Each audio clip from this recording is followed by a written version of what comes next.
สูงเลยมาหอดถือเวียงก้นคืนปอดตังออกโคงเวียงก้นคืนเงินคำคอนน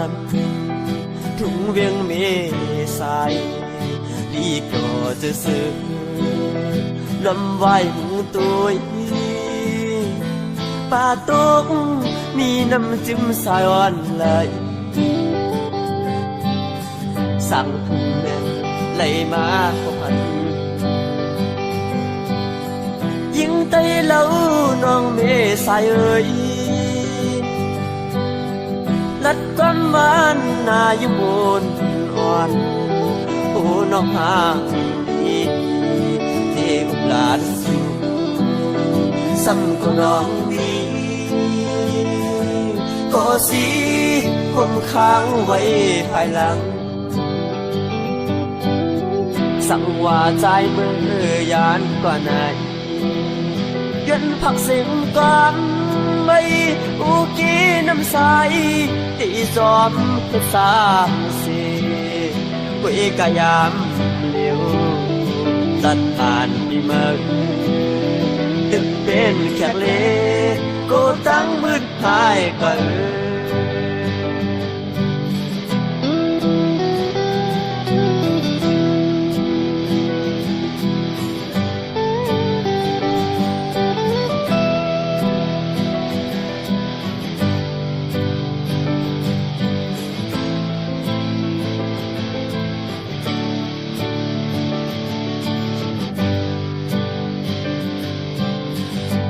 ฉันเลยสูงเลยมาหอดถือ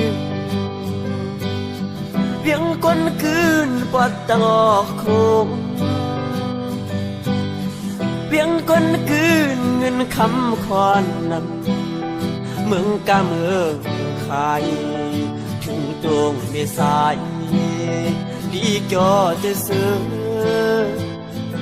ป่าตกมีน้ำจิ้มสายอ่อนไหลสั่งแม่ไหลมาพันยิงไตเล่าน้องเมสายเอ่ยลัดความหวานนาอยู่บนอ่อนโอ้น้องหาดีเด็กหลานสู่ซ้ำก็น้องดีก็สีผมค้างไว้ภายหลัง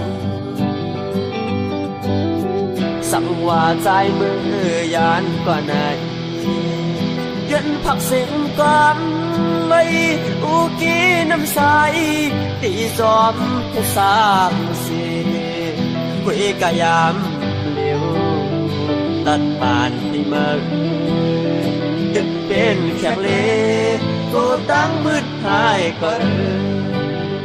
ตัดผ่านที่ไหนย้อนเป็นแขกเล่ก็ตั้งมืดหายกัน